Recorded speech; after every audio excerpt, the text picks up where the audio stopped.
గాంధీ బొమ్మకి అంత పెట్టి ప్రాజెక్ట్ చేయాల్సిన అవసరమే లేదు.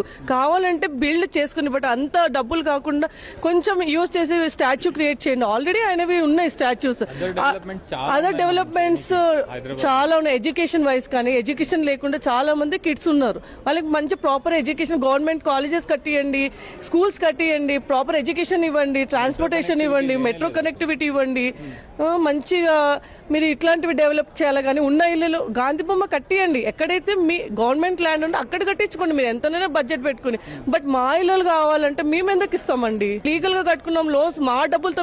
మాకేమైనా ప్రాబ్లమ్స్ ఉంటే వాళ్ళు వచ్చి ఏమైనా ఎప్పుడైనా మాకు ఫండ్స్ ఇచ్చారా? మాకు ఏమైనా చేశారా? కోవిడ్ అప్పుడు జాబ్ లేకున్నా కానీ 8 months కష్టపడి ఒకటేసారి రీపే చేసినాం మేము. మాకేమైనా ఎగ్జామ్షన్స్ వచ్చిందా? ఏం లేదు కదా. అలాంటి టైంలోనే మాకు ఎవరు హెల్ప్ చేయలేదు. గవర్నమెంట్ ఎటువంటి లేదు. క్యూలో నిలబడి, అంత పెద్ద క్యూలో నిలబడి మేము ఓటేసి వస్తాం. మాకు ఇట్లా అంటే చేసేది కొంచెం కూడా హెల్ప్ చేయకపోగా మళ్ళీ మా ల్యాండ్ ఇప్పుడు ఇల్లు తీసుకుంటే చిన్న పిల్లల మైండ్లో కూడా ఇప్పుడు ఇండియా నాట్ సేఫ్ అన్నట్టు వాళ్ళు పోర్ట్రేట్ అయిపోతుంది వాళ్ళ మైండ్లో. ఇలాంటి పిల్లలకి ఎవరైనా కానీ, అదే పిల్లలు కూడా చాలా మంది ప్లకార్డులతోటి ఉన్నారు.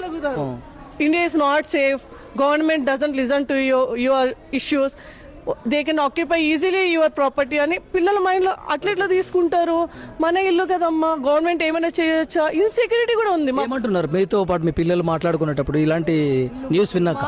మాకన్నా ఎక్కువ బాధ వాళ్ళకే ఉందండి. అందరు 2 years 3 years ప్లే గ్రూప్ చదువుతున్నప్పటి నుంచి వాళ్ళ ఫ్రెండ్స్ 15-16 members.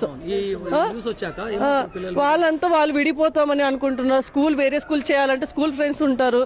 ప్లస్ ఇంకొకటి ఏంటంటే ఇంత కష్టపడి మీరు చేస్తారు కదమ్మా, ఇది గవర్నమెంట్ ఎలా తీసుకుంటుంది?